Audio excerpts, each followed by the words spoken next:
So good morning, folks. I think we will get started because we have a very packed schedule today. I don't want to take away time from all the amazing speakers we're going to have. Good morning. Welcome to our Climate Change Reset series, Lessons from the Global Pandemic for Climate Action. Thank you so much for joining us today. My name is Sophia Yang. My Chinese name is Yang Yacheng, and my pronouns are she, her, hers. I work as a climate change and renewable energy educator with the NGO SPEC, which stands for Society Promoting Environmental Conservation. And I am also the recent founder of an ethical fashion organization called Threading Change, and I will be one of your moderators for today. Oliver, do you want to introduce yourself as well? Sure. Thank you, Sophia. Welcome, everyone. My name is Oliver Lane. I'm also with SPEC. I'm the executive director, and looking forward to this session and sharing this time with you. Thanks, Oliver. So before we begin, I want to remind you that we're recording the plenary session for educational purposes today. If you don't want to appear on the recording, you can turn off your video. And if you don't want your name to appear, you are free to rename yourself by going to participant and then selecting a new name when you go to the top right corner as demonstrated on the screen. So you select participant on the bottom corner and then you go to your name on the top right, you click more, then you click rename, and then you can write a new name. So you can just write participant in there. If you also want to put in your pronouns, you can also have your name and then rename it to whichever pronouns you prefer.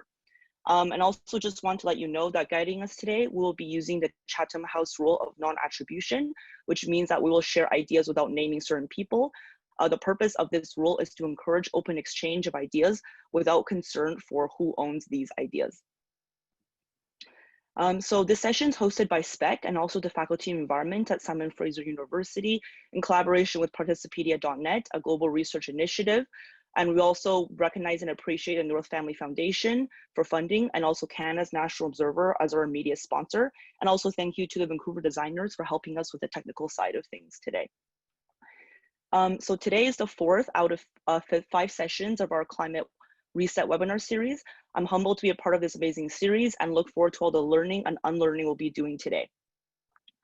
Before we get into the session, I'd like to take this time to acknowledge that this meeting is taking place on the traditional, ancestral, and unceded territory of the Coast Salish peoples, consisting of the Squamish, Tsleil-Waututh, and also Musqueam nations. If you're with us from other parts of the world, please take the time to learn about and recognize the traditional territories where you live, work, and play. We have included a resource in the bottom corner right here, which is www.whos.land, where you can enter your postal code and see what traditional territories you are on. We urge you to take a look at this website and put in the chat box what traditional territories you're joining us from today, if you haven't done so already.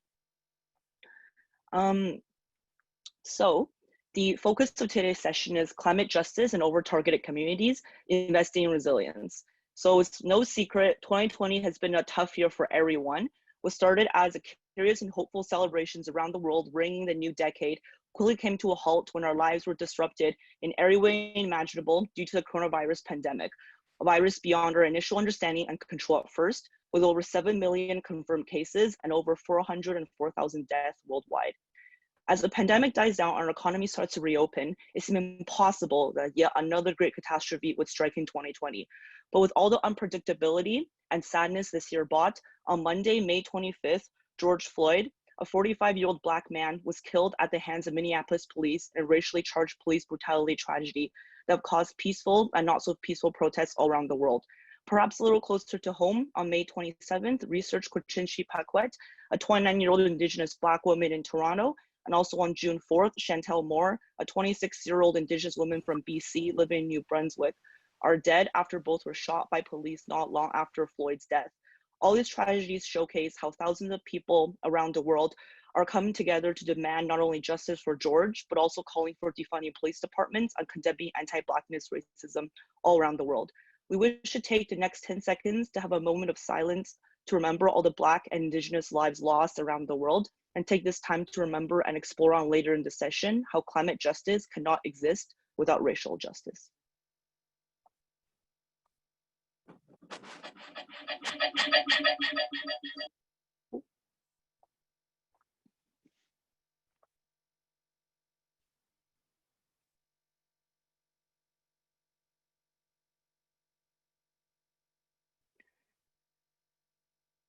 Thanks for taking the time to reflect, everybody.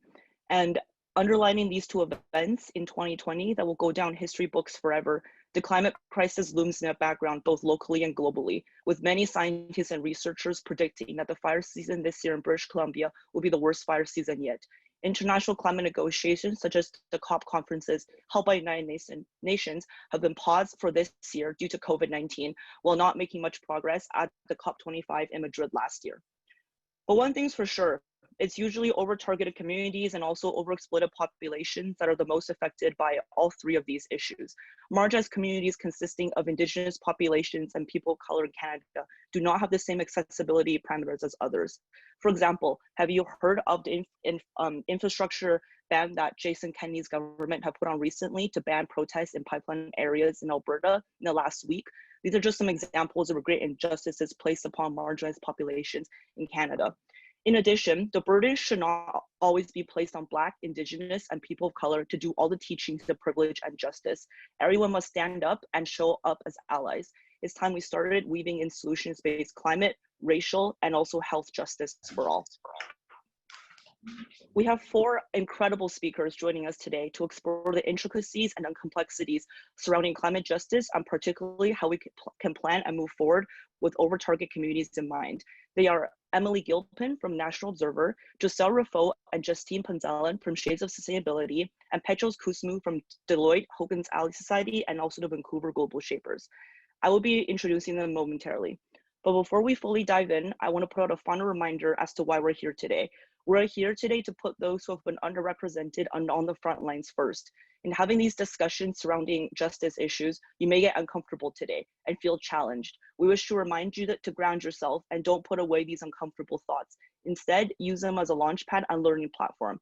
I can tell you that us two on the planning team have engaged in these difficult conversations while planning this event.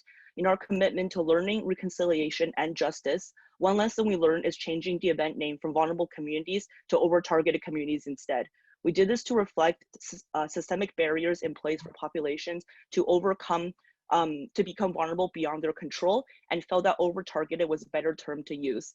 Lastly, we want to mention that while our session was originally planned back in March to be focused on climate justice and the global pandemic, too much has happened the last 3 months for us to not add in a racial lens as well, especially in discussions of resilience.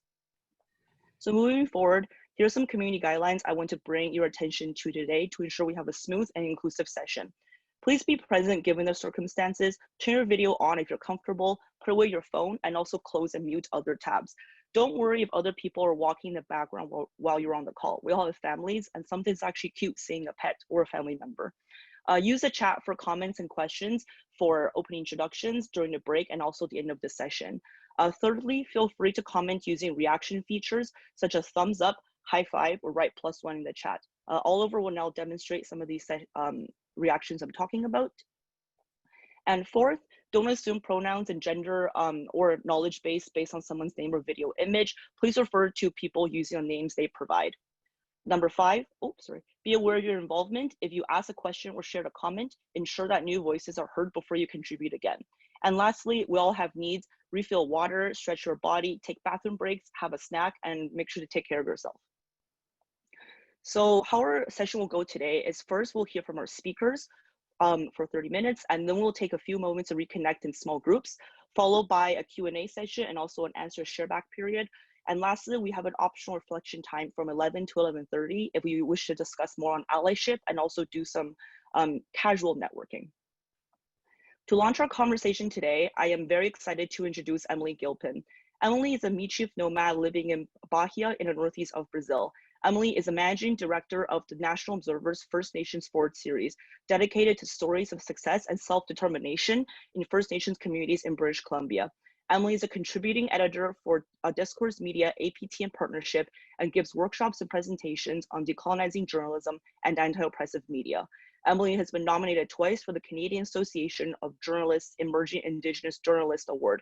She also recently published a great article called "If Life Before This Was Normal, I Don't Want to Go Back." Please check it out if you have a chance. I will link it in the chat right now. And now on to you, Emilee.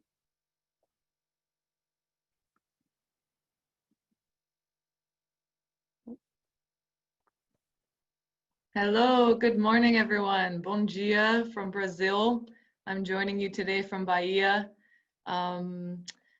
I'd like to just acknowledge the territories that I'm on. First of all, I'm here in Lençóis in Chapada Diamantina. I don't know if anyone's been to this area or been to Brazil before, but I came all the way so-called south. I'm going to do a lot of so-called because I like to really challenge the language that we use. I'll talk about it a lot.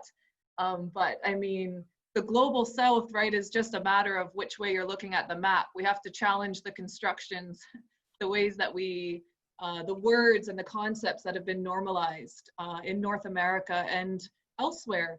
But I know with some of my Southern relatives, we have conversations around these complexes that are created from considering parts of the world South, parts of the world the North, the focus that we give to North America. It creates a kind of inferiority complex in the so-called global South. So that's something I'd like to be conscious of as well.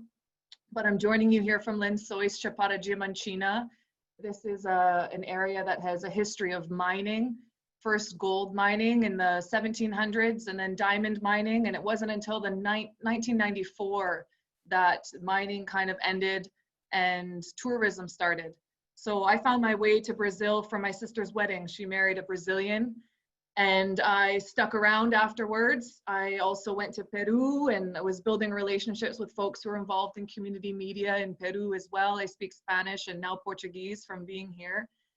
So it's been really cool to connect with people, with our relatives, with our friends here in the South, because I'm sure, as you know, a lot of our stories and struggles are connected. And there's a lot of connections.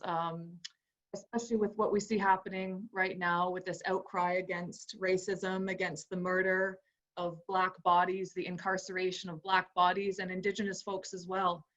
Here in Brazil with Bolsonaro as the president, there's been an emboldening of land grabbing.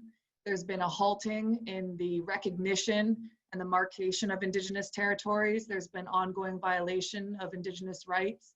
And of course, ongoing assassination of Indigenous leaders in very remote areas. So, you know, it's important that we remember that our stories are connected and that when we talk about these issues like white supremacy, we remember how they have no boundaries, right? There's no barriers or boundaries to these kinds of forces and realities that exist in the world, and they can't be disconnected from our histories as well.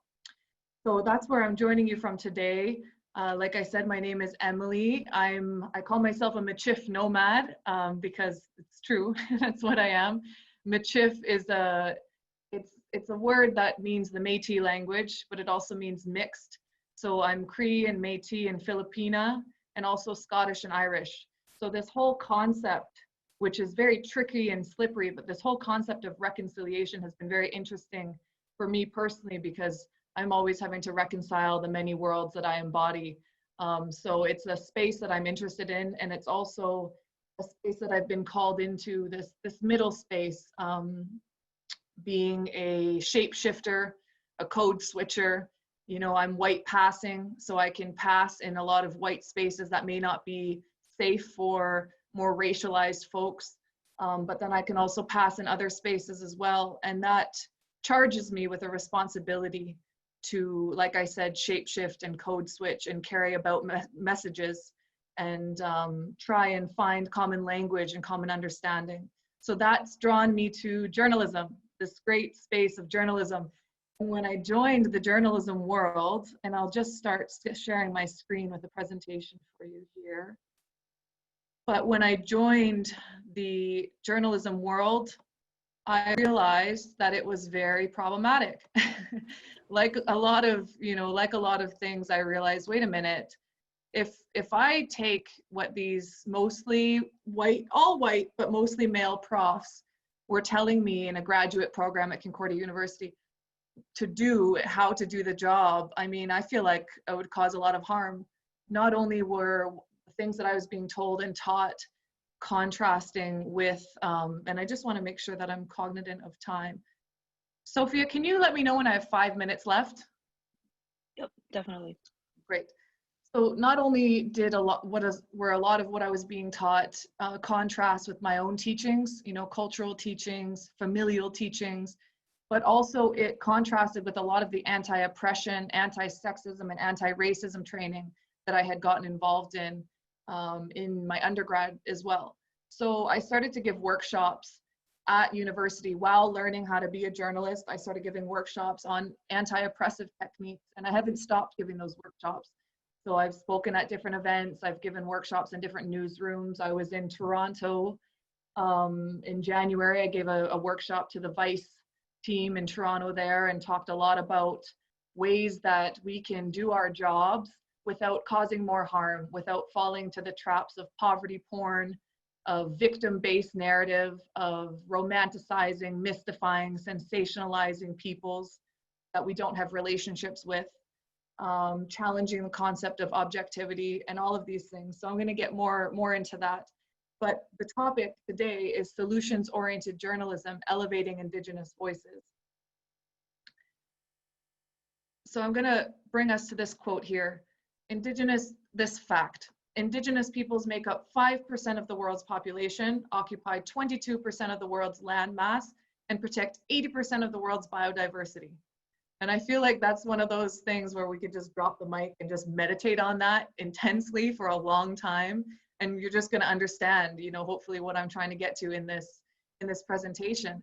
But what that says for me, and also, you know, having had the privilege to travel and visit folks in different areas, and then also, you know, learn about different Indigenous traditions and cultures and teachings, a lot of what has come up in my experience is a lot of Indigenous cultures and peoples follow natural law, you know, for lack of a better word, natural law, laws that are taken from the land themselves. They're not created in the way that, for example, Canada's constitution is created, and the whole, you know, historic reasons why it was created in that way, to deal with the population that we have through history of colonialism. But a lot of Indigenous peoples still today, and still in the country we know as Canada, follow natural laws that in many ways respect nature and respect interconnectivity and ecosystems, and therefore lend a hand very naturally into sustainable practices. So First Nations Forward series is a series dedicated to stories of success and self-determination in First Nations communities across so-called BC. These are some of the stories that I've written. I was the lead reporter for a couple of years, and then I've taken over as managing director this year. So these are just examples of stories of different nations across BC who are involved in one way or another in clean energy, in, you know, talking about and exploring land and water management, land use plans, framework agreements, all of which in some way or another incorporate Canadian laws and Canada's way of understanding what they call resources into their own laws and stewardship practices. So it's been an honor to really explore and learn about some of these stories. Most of the stories I've gone and visited the territories myself and met with folks when I was living in so-called BC.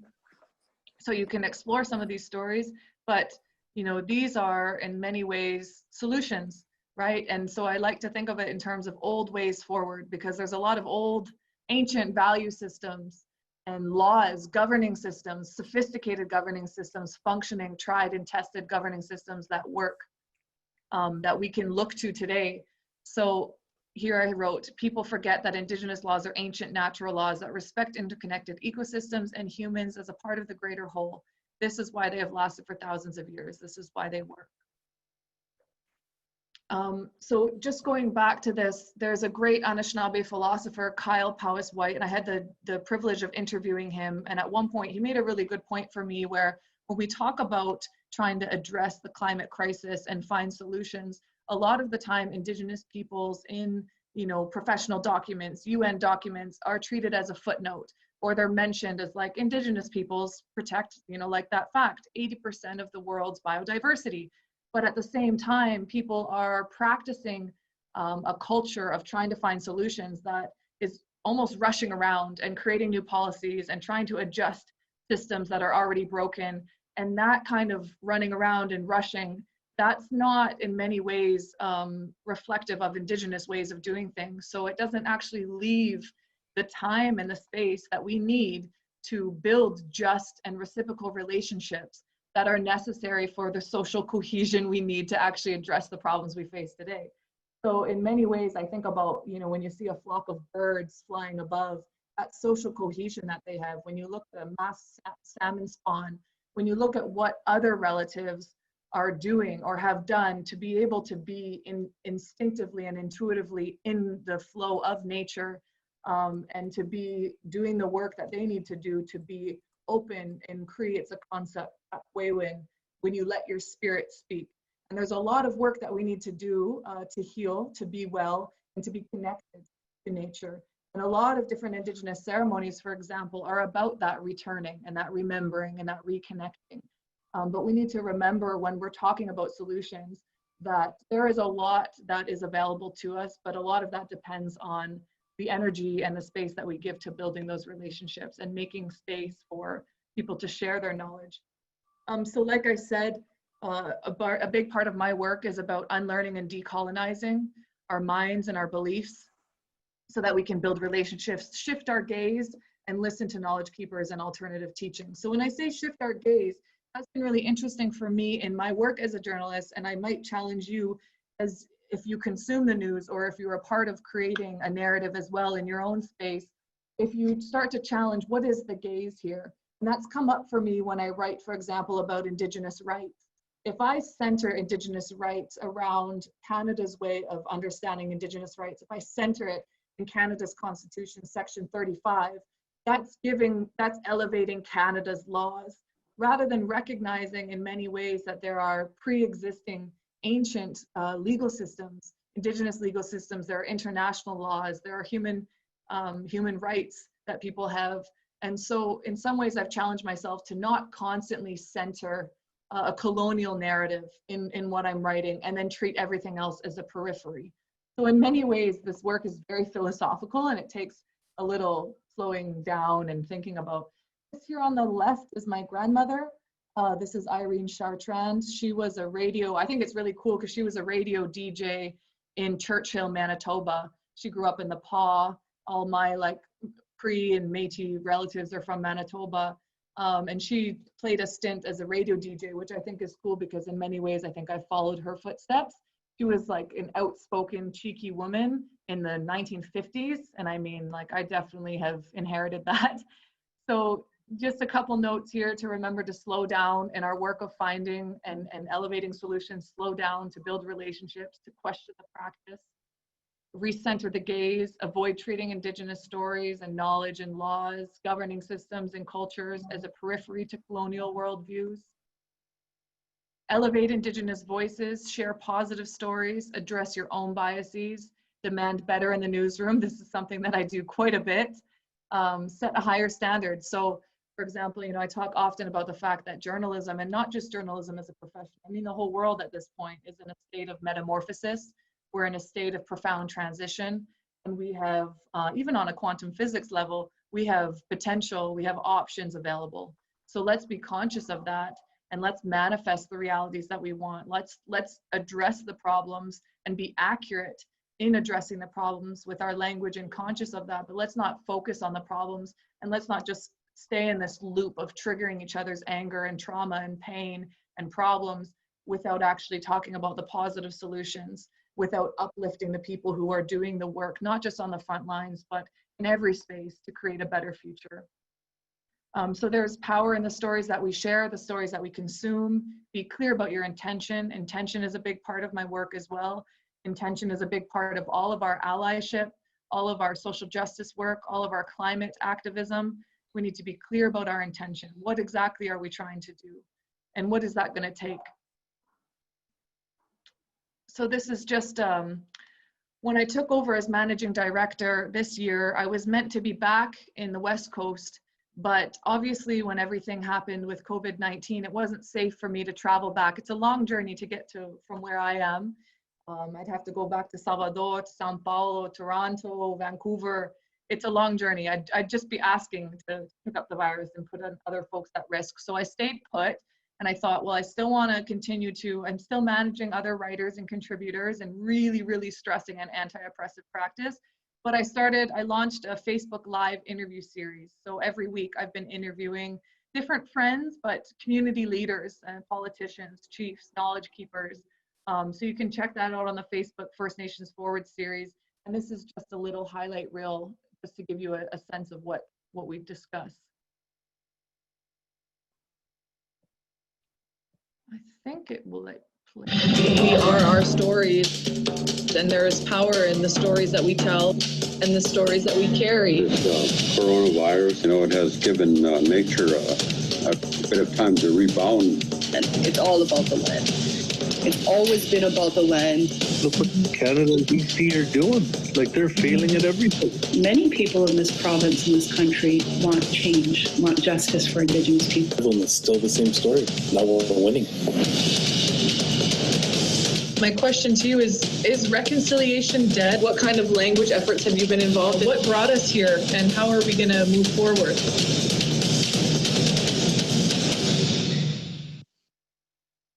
Can you say happy? Happy. Yeah. Learn to be with yourself in peace, because when we're healing, we really don't want to face ourselves because we know all our own truths. We can't lie to ourselves.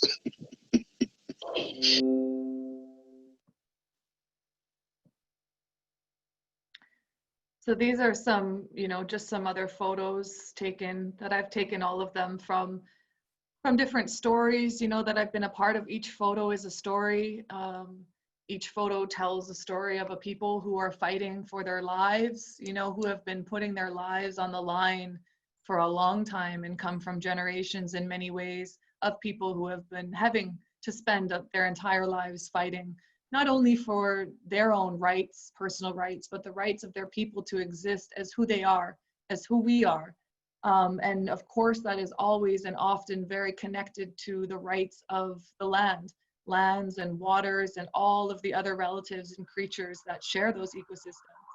So, I do hope that we can continue to elevate these stories, and we can continue to share these stories and hear from folks who have been on the front lines, who have long time relationships with different ecosystems. I mean, it's been really interesting for me to hear from people about how they work with Canada, because Canada's government historically has treated what we know as conservation or stewardship in many ways. If you actually look at different conservation practices, sometimes, not all the time, but sometimes it's been very disconnected, treating different plots of land as if it's like a postage stamp, as if it's disconnected from the ecosystem that interacts with it.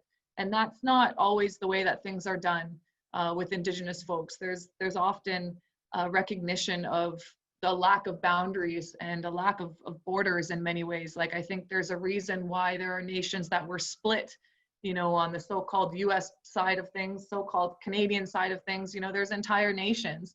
I'm now considered American, or I'm now considered Canadian. And that's a very colonial way of thinking of territory and land and place. So it's just a reminder that in this process of uplifting solutions, that we need to recognize that there are many solutions available. We need to recognize that, that there is Indigenous knowledge available to all of us, that we all at some point are tribal peoples, that we carry ancient knowledge within us as well, that in this process of really understanding the solutions and what it takes to move forward in a good way, that there's a personal and a collective responsibility.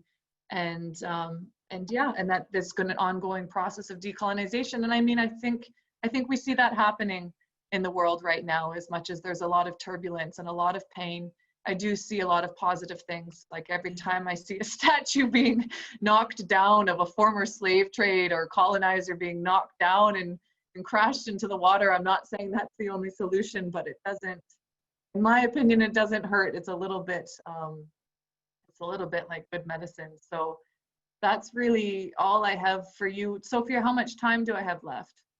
You went a little bit over, but it's okay because you're... Okay, I'm all finished now. Stop there. Thank you so much. Sorry, I should have done a better job at interjecting, but I felt bad. So for our next set of speakers, is it okay if I just give you like a 1-minute wording? Yes, thumbs up. Okay. I always want to cut people off. I'm so sorry about that. I went way over. I'll be quiet now. I won't say anything. No, it's all good. I really enjoyed your insights.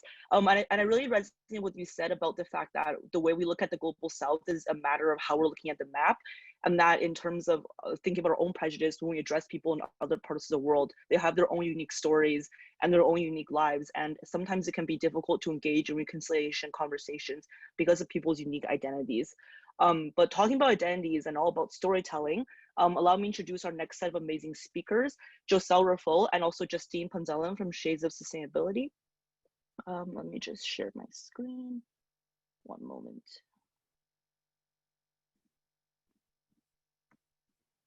Oh, that's weird. Sorry. I'm just gonna see. There we go. Okay. Bear with me as I get the slides back up. There we go. Okay. So allow me to introduce our next set of speakers, Jocelle, Refol, and also Jestinne Punzalan from Shades of Sustainability. Jocelle Refol, she, her, hers, is a second-generation immigrant with ancestral roots in the Philippines. She cares deeply about the role of intersectionality and the environment in health. With this passion, she advocates for climate justice with Shades of Sustainability. To keep herself grounded, she writes, dances, and goes on nature walks. Jocelle is in her last year at Simon Fraser University studying health sciences. And then we have Jestinne Punzalan, she, her, hers. Jestinne's a member of the Shades of Sustainability team, a community project that centers the voices of Black, Indigenous, and people of color, BIPOC, in the environmental movement through storytelling and dialogue. Jestinne enjoys community involvement and the power that youth have in creating sustainable and meaningful changes. And she's a recent graduate from the University of Victoria's Bachelor of Social Work program. Jocelle, Jestinne, and Shades of Sustainability was recently featured in an article by The Source newspaper, which is a forum for diversity in their work towards diversity for BIPOC folks. I will link the article in the chat so you can check it out. And now I warmly welcome Jocelle, Refol, and Jestinne Punzalan. Okay, thank you for the introduction, Sophia. And if you mind bringing up the slides as well with our stories, that would be really great as well. Hi everyone, my name is Jocelle. I am coming from, or I'm currently situated on the unceded territory of the Musqueam, Squamish, Tsleil-Waututh, Kwantlen, and Coquitlam nations. And first, I just want to say a huge thank you to Emilee for sharing your story and your knowledge and the amazing work that you're doing, especially with First Nations Forward. I think it's really important that we should be centering the voices of Indigenous folks and decolonizing everything that we do, not only in like journalism, but as much as we can. So thank you for sharing. I really, really enjoyed your presentation and your speaking. But now I'll pass it off to Jestinne. Yeah, thank you, Jocelle. Hello, everyone. My name is Jestinne. I use she, her pronouns, and I'm currently on the Coast Salish territories, specifically on Kwantlen, Katsi, Semiahmoo, and Tsawwassen First Nations. And I also wanted to shout out to the other Shades of Sustainability members that are here today. And yeah, so Jocelle and I are going to start off by talking about our personal journeys in the climate movement and how that connects to our work with Shades of Sustainability overall. So with my own personal journey, I really wanted my family and I to be more aware and educated about the environmental movement and to also change our habits as a family, I thought that we could do better as we have privilege and access to these opportunities to make these changes. I was also interested in learning more about the environmental movement overall and its impacts on overexploited communities, as I saw this gap in my education and learnings. It was not talked about enough, and I felt like the resources and information were out there. I just wondered like why we weren't centering it more in my education. And it was important, especially as a future social worker, for us to continue to talk about it as it continues to be prevalent today. With all these like thoughts and in my head, I thought about wanting to be involved in creating something and becoming involved in the community project started and created by youth, because I believed meaningful changes are more sustained that way, which led me to join the RISE program. Yeah, and I'll be touching on the RISE program, which is where our program started in a bit. But first, I'll talk a little bit more about like my personal journey, and I'm seeing a lot of recurring patterns of stories. And our entire project is centered on stories, so we wanted to make sure that we talk about our personal stories before we talk about our project story. And so just growing up as a second generation immigrant, I was navigating through a lot of different layers of identity, as well as with feeling a disconnection with history and culture. And I found that it made it difficult to navigate certain conversations about climate change and sustainability and what that means like here in quote unquote Vancouver with members of my family. And so I found myself trying to find different resources and different ways to learn and also unlearn. And so 2019 was really a pivotal year for me to start creating more action from that and not just have it centered in my thoughts. And so I embarked on my own journey to strive towards climate justice and the work I do, even though I am studying a different field. And I took on more opportunities to volunteer, to get to meet other people, and also in my line of work. And so this led me to apply to RISE, which is a program out of Apathy is Boring. The program RISE is for youth 18 to 30 to create their own community project. And I was fortunate enough to be able to be a part of the cohort, Vancouver's first cohort last fall, with Jestinne and amazing other cohort members that are also joining us today. And they're such a big part of my life. And it's just been amazing to like connect with them, especially just as a group of youth wanting to create change with the environment. And so this led us to create Shades of Sustainability. So when we created Shades of Sustainability, I'm going to talk more about how during our development of the project. And so during the early planning stages of the project, we started talking more about our own common values and beliefs and our shared experiences. We thought that it would be a great way to kind of direct our project that way. And so what we found out is that we had a lot in common, how it was really difficult having conversations with family members, with parents, grandparents, talking about the climate movement in general and changing our habits and ways. A lot of it came from cultural barriers. A lot of our older family members, they didn't grow up here in Canada, they grew up in different countries where they had different interpretations of what environmentalism is or sustainability. There were also like language barriers too, because how do you define what sustainability or climate justice is to family members that have English as their second language? And also, it was really great sharing those experiences with each other. And we also found out that it wasn't just us, like the group members who had these similar experiences. We found out during our community consultation that also other BIPOC youth in the community were also having the same conversations and the same experiences as us, where there are comments that they wish that their parents were able to see that the climate movement is happening now, all these climate issues are happening here in this city and not from a different country, or that they wish that their values of the climate movement were seen and heard. And so it was really interesting that to find out that we weren't the only ones who had these reoccurring thoughts. And with that in mind, we as a team saw the gap and we identified that in the community, and we wanted to focus a lot on the intergenerational aspect of our project. Yeah, so the intergenerational aspect is really what we grounded our why of the project on, and that was something that we were always returning to now and now again. And so we defined like our goal to mobilize youth, specifically at the time, to reconnect with other generations or members of their family, and reimagine or just generally reclaim sustainability in the lens of Black, Indigenous, and people of color, and most importantly, have a space for BIPOC youth to talk about climate justice, because we found that attending certain events, we didn't really see ourselves necessarily represented in all those spaces that we should be.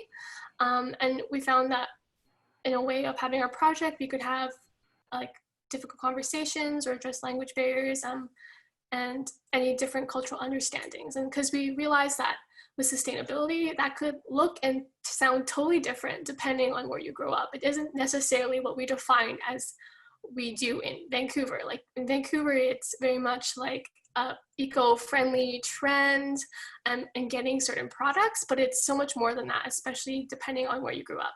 So we want to celebrate that knowledge that isn't necessarily in the Western world is perceived as sustainable, and just highlighting that it's not only about sustainability, it was about like survival for a lot of people. So we just wanted to create this platform. Yeah, and so with our project, we decided to do two components. We decided to do a dinner dialogue event and a digital storytelling series. So with our dinner dialogue event, it was Shades Sustainability's main event, where it was for BIPOC youth to attend, and it was to provide a space where they can exchange knowledge about how they're involved in the environmental movement and share personal lived experiences of what sustainability means to them over food, which is special because food symbolizes gatherings and coming together in many BIPOC cultures and communities. Yeah, and then the second part of our project that was also leading up to the dinner dialogue was our digital storytelling. And we wanted to really bridge that intergenerational gap that we were talking about. So we encouraged youth to have dialogue with their family members of how they've approached sustainability or been environmentally conscious, or how they've just generally, like what the environment means to them. And we thought that was really important to highlight in previous generations or members of our family. And so overall, through the dinner dialogue, digital storytelling, we really think that what Shades does is important because it celebrates the stories that have been passed on and not necessarily seen as sustainable, whether that be here or like in their own communities because of certain like mindsets. And so in order to realize that the work we need to do to address climate change isn't necessarily new, we want to make sure that people realize that it's always been there. It's been there in so many communities, and we want to bring that to the light.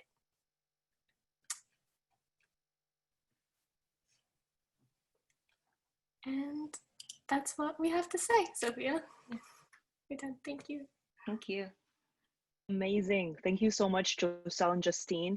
I completely agree with everything that you said. And from going to your first consultation where you just had BIPOC youth participate, I thought that was so refreshing, and I really enjoyed attending those consultations, and to see your journey from the start of your project all the way to this amazing event and storytelling. It's so inspiring. So thank you so much. And now to our last speaker, Petros Kusmu. So I have the pleasure of introducing Petros. Petros is Deloitte's Global Civil Government Specialist, where he works to expand the firm's impact and offerings to governments globally. He is also an advisor to and organizer with Hogan's Ally Society, a nonprofit focused on building affordable housing and cultural spaces for people of African descent in Vancouver. Petros is the incoming curator for the Vancouver Hub of the Global Shapers, born out of the World Economic Forum. And Petros is also recently included in VanMag's list of local Black activists we should be following on Twitter, and also many other platforms, also amongst his many other accomplishments, such as an occasional CBC panelist talking elections and also transit reform. And now on to you, Petros. Awesome. Thank you so much, Sophia, for the remarkably generous introduction, to the organizers for giving me a chance to speak. Stephanie Allen, one of the co-founders of the Hogan's Ally Society, and kind of helping me prepare for my remarks. The audience, and to the Indigenous peoples who are still living and caring for the unceded traditional ancestral territories of the Squamish, Tsleil-Waututh, and Musqueam First Nations that I'm here on today. So big resounding thank you to all. I figured that would be the easiest way to kind of start off my talk. I recognize I don't have too much time today. So Sophia, if you could flip to the next slide really quickly in the deck. I wanted to start off with this picture just because I thought it would be the easiest way of kind of summarizing the idea that I wanted to impart to you folks. So this is a picture of Greta Thunberg with other young climate activists at Davos this January. And it kind of, sparked a firestorm of criticism and global discussion on race and climate action. And if you go to the next slide, Sophia, you'll find that that essentially what ended up happening was that the Associated Press had cut out this 23-year-old Ugandan activist, Vanessa Nakate, who was kind of cropped out of the picture, whose comments weren't included in the press conference, who was as though she wasn't there. And later she remarked that that was kind of the first time she understood the definition of the word racism. And that makes me think a lot about how collectively in our media, as activists, as voters, how we decide to frame certain problems and decide, who to de-scope whole groups of people from the problems that we aim to solve and challenge, and how that results in new challenges being sprung up, and they go unresolved for long periods of time. and rot like untreated wounds, right? And how important it is for us to think about framing in all of the work that we do, and that we all bear responsibility to make sure that the approaches that we take are holistic, are inclusive, are anti-racist, and that there's a lot of these connections that, particularly when it comes to race and climate, that we can obviously make elsewhere. There's a lot of clear instances and examples and stories here in Canada that are worth highlighting on, two of which that I want to highlight. And first is Africville. If you folks aren't aware of, Africville is a community in Halifax, Nova Scotia, that was founded by former slaves who got freedom, or Black loyalists. And over time, it became an incredibly vibrant and important Black community in not only Nova Scotia, but Canada as a whole. But the city and the province, obviously during that time, in the 19th and 20th century, were very racist, frankly, and they perpetuated racist, essentially, environmental policies. So even though these residents had escaped slavery and paid their taxes, essentially they weren't delivered municipal services like garbage cleanup. An infectious disease hospital was set up right beside them. A prison was set up right beside them. A garbage dump, all in proximity, and effectively threatened the living conditions of those residents, and put them in a position where they were kind of displaced or were kind of forced out of there. And we see a similar story as well that took place in Hogan's Alley here in Vancouver. Also a very burgeoning and popular big Black community here in Vancouver that started in the late 1800s. And over time, the city, it was the same issue. Politicians, civil servants, they saw that area as a potential scar on the city, is what they would use, scar, that would dissuade private sector investment in the area. And so the campaign against the area started by first calling it Hogan's Alley Society, which is actually a derogatory term used to describe low-income racialized communities in North America. And then same thing happens. They stop delivering municipal services. They literally try to manufacture the blight, the scar that they labeled it as such, as a means of kind of having justification to then demolish this community and to displace its Black residents, which is what ultimately happened. But what I find is the most interesting part of that story was that what ended up demolishing this community were the Georgia and Dunsmuir viaducts that most of us know here in Vancouver. But it was a plebiscite that gave the city the license to essentially essentially build these viaducts. So you had everyday citizens who were kind of complicit, knowingly or unknowingly, in kind of seeing through the delivery of this this plan, this anti-Black racist plan against this whole community here in Vancouver. And that's where the story of Hogan's Alley Society begins itself. Essentially the Georgia and Dunsmuir viaducts were found to be seismically unstable around 10 years ago, or I think 5 years ago. And the city of Vancouver thought, this is kind of an opportunity to maybe take it down and to develop the last piece of undeveloped waterfront real estate in the city of Vancouver core. And as a result of this, Black activists, Black historians, Black community members who used to live in that area said, hey, we didn't forget what you did as a city to our community. And what they did was effectively similar to this picture, broaden the scope of the discussion of, look, we cannot forget the elements of race that are playing here and the historical impacts of your past systemically racist anti-Black policies that had on this community. And through numerous campaigns, lots of discussions, etc., the city is now committed to building affordable housing units, a Black cultural center on this historical Hogan's Alley site itself. Much progress hasn't been made in 2 years by the city of Vancouver, but those commitments still stand. And at the moment, we're cooperating a low-income housing project on that site itself for Black and Indigenous folks. But all to say, if there's one lesson that you kind of take away from my talk. It's the importance of making sure that we're broadening the picture, and that as we find ourselves trying to tackle both, you know, a climate crisis, a global health crisis, an economic crisis, it's not to forget that nested in between all three of them is also a severely huge racial crisis as well, where we're finding that we're having to reckon with all the injustices of the past and present, and that, you know, all of these justices won't be resolved without making sure that everyone else has justice as well. And it's a difficult challenge of how do you solve one justice at a time, and et cetera. But I think as activists, as advocates, as just even citizens, it's important to kind of know and recognize that. So that's it for me today. Amazing. Thank you so much, Petros. I got chills towards the end of what you were saying. I remember seeing this meme of little sharks, and it was like, first is coronavirus, or first is the coronavirus, and then economic recession, and then it's climate change. So it's absolutely true that all these issues are within layers of each other, and we cannot fight one without the other. So folks, we've done a lot of listening so far today, and they've all been amazing speeches and keynotes, but now it's your turn to talk and reflect. So now we'll move into the small inquiry groups, where you have the opportunity to meet each other to explore the intersectionalities of climate and racial justice and allyship actions in this time of crisis. So this is a question we'll have for the breakout rooms, and we'll have about 15 minutes for this.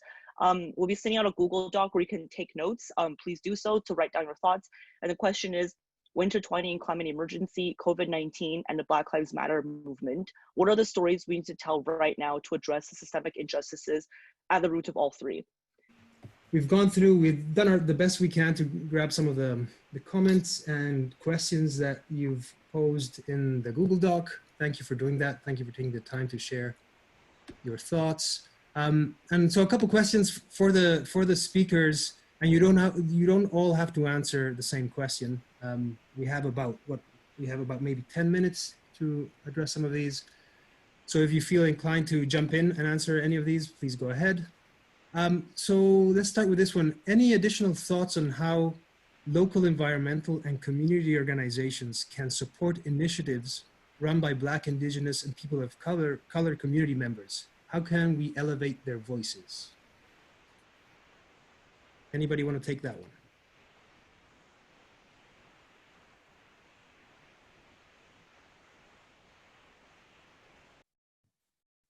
No takers?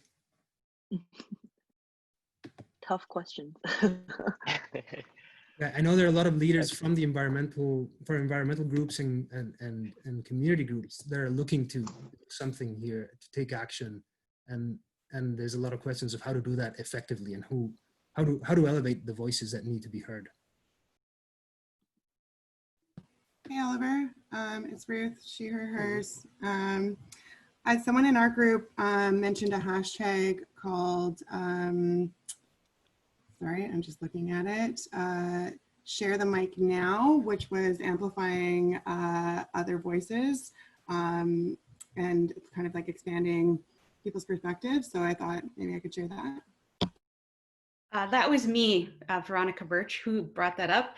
Actually, I thought this was really cool. On Instagram, there's a bunch of female white influencers like Brene Brown, Ariana Huffington, lots of women who have a huge amount of followers. And what they're doing is they're teaming up with a Black female leader in the Black community, and they're sharing their following group today. So I think it's only happening today, but if you follow Share the Mic Now hashtag on Instagram, you should be able to hear what they're saying.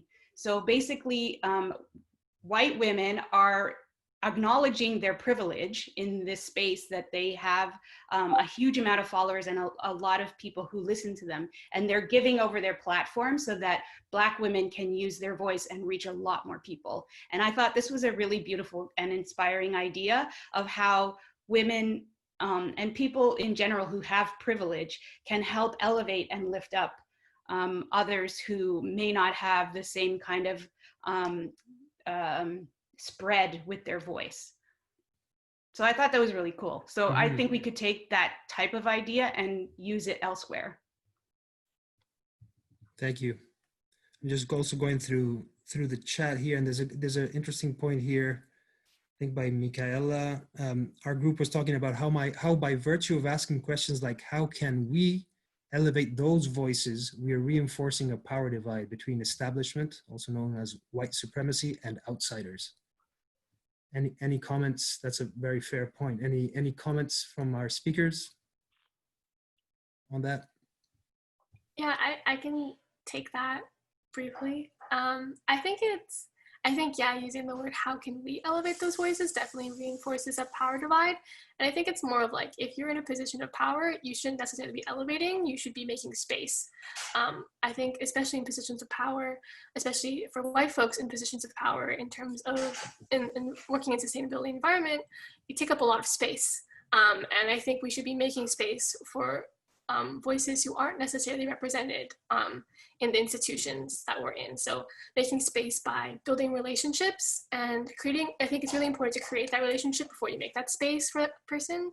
So they can have some trust in the space that you're creating for them too. So it's making space, building relationships, and overall allowing people to speak for themselves in that platform, that in those spaces that you usually take up as someone who's more privileged. Great, thank you. Any additional comments? I have a couple more questions coming up here. How can we dismantle the narratives and structures of oppression that underpin the laws that govern the world today? Another big question. Could you ask the question again? Sorry. Yeah, sure. How can we be more aware, and how can we dismantle the narratives and structures of oppression that underpin the laws that govern the world today?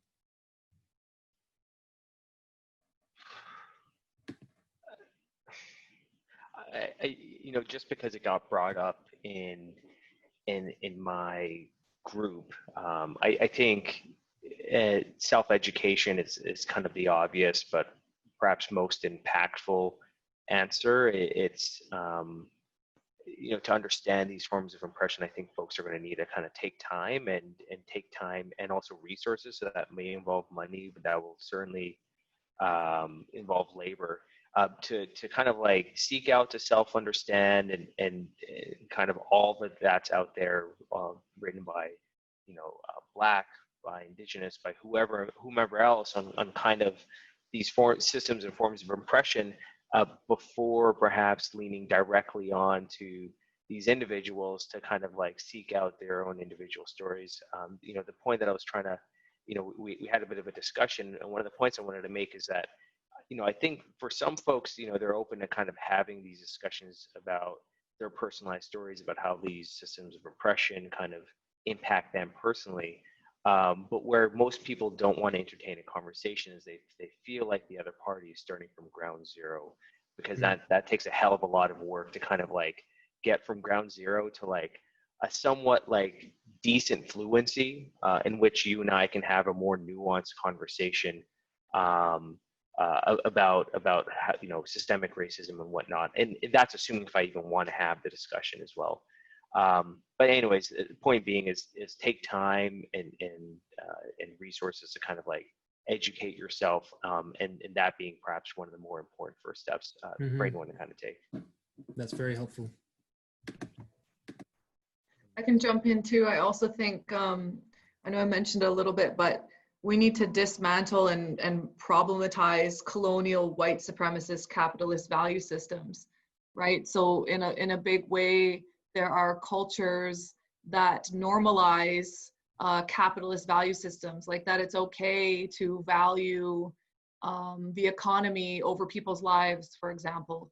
Like if we're just talking about Canada, why folks might support a big industrial project is because of the economy, right? It's good for the economy or it's good for GDP, but we need to problematize that constantly, like always, and just say, how can we accept a culture that puts profit over people's lives and their rights? So I really do think that we need to constantly interrogate these cultures or value systems that just take the ongoing oppression incarceration, dispossession, and assassination of some bodies in the world as normal and acceptable and a means to an end. Mm-hmm. Thank you.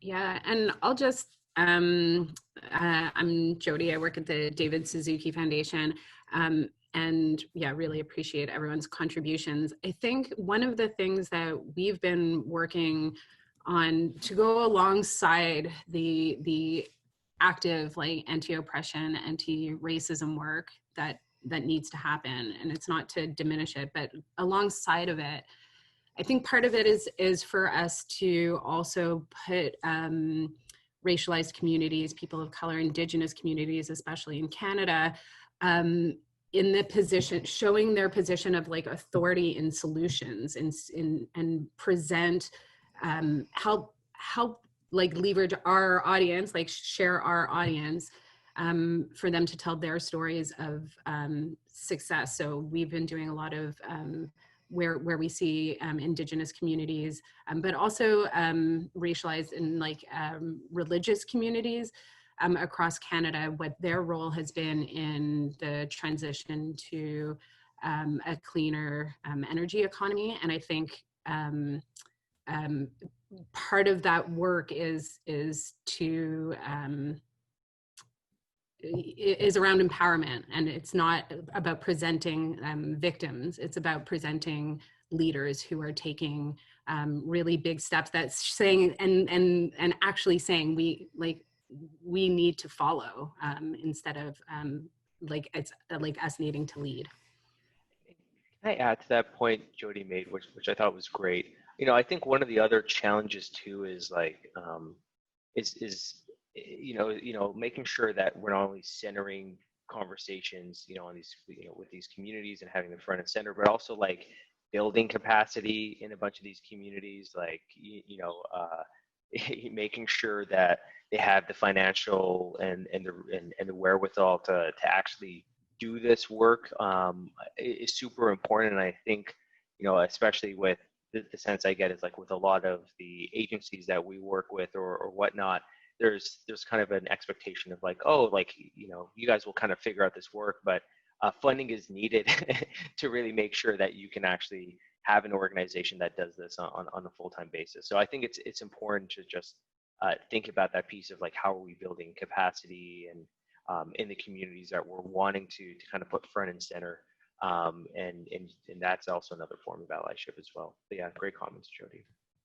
Yeah, and just on hot pursuit of that, Petros, because I appreciate you adding that, there's also making sure that that work that we're doing when we feel like it's, oh, we're lifting people's voice and giving people power, that it's not extractive, and that we're providing the proper like compensation, tools and resources, and not just saying like, oh, we're so generous, we're sharing our audience. Yeah, precisely. Thanks, Jody. Thanks, Petros. Sophia, do you want to continue? I think we have a couple more questions to close for the speakers. Yeah, absolutely. I can do that. So it was great seeing everyone's discussions and notes in the breakout rooms. There's tons of great questions. I'm sure we could go on for a while, but if you have more comments, that's exactly what the optional discussion period from 11 to 11:30 will be for. So now we have some time, 5 minutes. I know that's not very long, but we want to provide some time for the panelists to provide their last parting thoughts and insights. And these are the two closing reflection questions we have. They are, what allyship actions can people take that's impactful and help inspire others to also take action? And also, what are some other great organizations you know of working on intersectional climate and racial justice issues? So you could have 1 minute per speaker, that would be great. Anyone can start.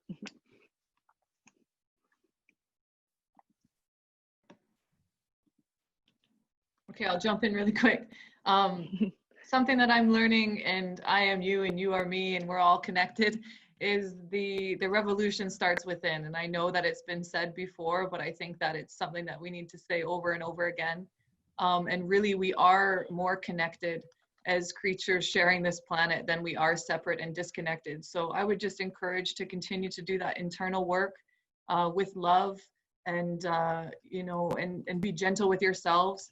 But the more that we investigate our internal worlds, the better equipped we'll be to be able to offer whatever we need to be doing with each other and with all of our relations. So I would just say to keep going. And, you know, a last bit of advice as well is that every day is a new day. Every day is day one. So wake up every day with a good intention to just keep doing what you need to do with what you have where you are. So thank you everyone for sharing your good thoughts today. Thank you.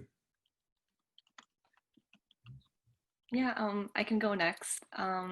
So I think some allyship actions that we could take part in is not just focus on dialogue, but also following with action on the individual level as well.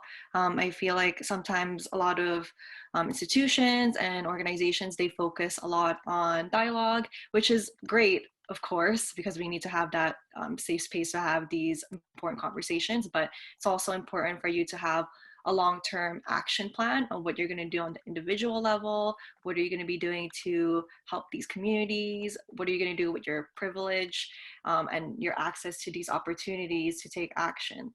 And so I think that's really important. And an organization that I think is really doing great work right now is Vancouver Just Recovery. Their statement is to rebuild post-COVID-19 to support healthier and safer communities. So please check that out. I will link the site on the chat below. Thank you. Yeah, I'll think about it as kind of like a bit of a framework for allyship, and then what others can kind of do locally. First is, you know, roughly I'm thinking educate yourself and take the time to do that. Think about the resources and access that you have and ways that you can help build capacity in some of these communities and help kind of uplift certain voices, give them a platform as well. And in terms of using your voice or your vote, and make sure that you're helping advocate for certain policies, that kind of have some historical redress or that are justice centered and focused. And so that's kind of the framework of how I'm thinking about how to be a good ally that I think is something worth considering. In terms of things that you could do locally that's impactful, while this isn't tied directly to the topic of climate, some things that I'm thinking about is there's a big push right now for BC to introduce Black history in BC's education curriculum. So if you can take a moment to write to your member of the Legislative Assembly or the Minister of Education or the Premier, that would be amazing. And also here within the city of Vancouver, if you can take a moment to write to your councillor, to the mayor, to say that you want to see progress to the commitments that they've made to the Hogan Valley Society on developing affordable housing, a Black cultural center on the space, that would be greatly appreciated as well.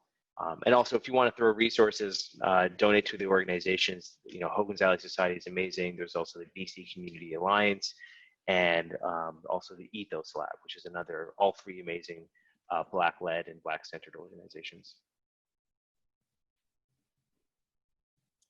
Yeah, if I can just copy and paste everything that everyone has just said. But yeah, I just want to echo, when it comes to allyship, it's not a checklist process. It's not something that you do overnight. It's like a lifelong journey of understanding what Black biases that you have, and being able to look inward when you start your allyship is really important because that helps inform your intention. If you go onto this pathway of allyship and you haven't really reevaluated yourself, it kind of brings a question what are your intentions? Are you being performative? Are you just doing it for the sake of doing it? Or are you really doing it to cause change within yourself as well? So just analyzing your privilege, where you stand, what things you need to work on is really important for allyship. And also echoing everything as Petros said in terms of acting locally. And also there's Google. So you can definitely find a lot of cool resources out there. And yeah, the social media is full of them. In terms of organizations, I just want to echo Just Recovery that Jestinne mentioned.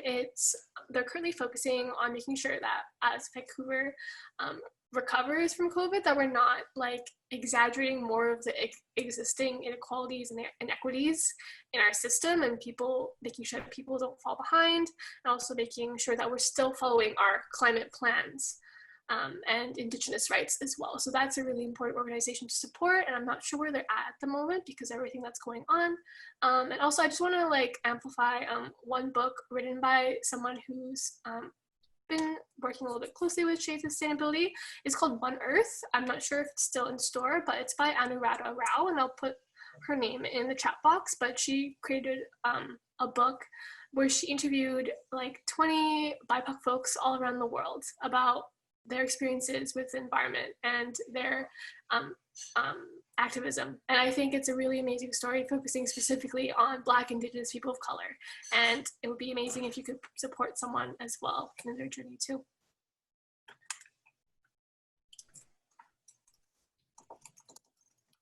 Amazing. Thank you so much for those closing reflections, Emilee, Jocelle, Jestinne, and Petros.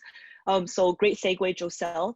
So we've actually compiled a list of resources and also donation links you can access to donate to the Black Lives Matter movement, the COVID-19 Response Fund for over-targeted communities, and also the Frontline Response Fund, ongoing donations for Youth Zone Camp because COVID-19, climate change, and pipeline protests don't stop, as well as necessary withdrawal from the Critical Infrastructure Act, and also Hogan Ally Society donations. On the right side, we also have compiled some amazing, we're showcasing some amazing anti-oppression resources that the Global Shapers Vancouver Hub have made, and also a source from sustainability, Embark Sustainability from SFU, that's talking about a few different racial and climate justice resources as well.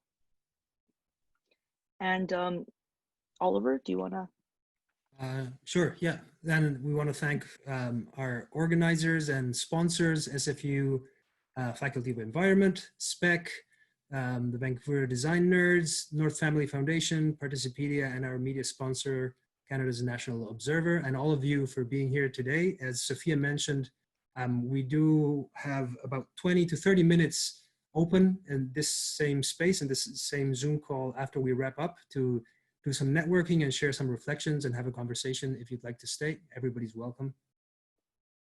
And our next session coming up next Wednesday, it's our last session, is Wednesday, June 17th, Identifying Top Actions for Climate Leaders. What is the new story? Mm-hmm. Great. Yeah, and just as the last finishing point before we get into the optional networking and discussion session, thank you so much to Emilee, Jocelle, Jestinne, Petros, and all of you for joining us today. The discussions have been amazing. I did some great unlearning and also learning today. It's not easy just in engaging in these conversations, and we really appreciate you coming as your true authentic self, participating in the chat, sharing your great insights, and we look forward to seeing you at our last session.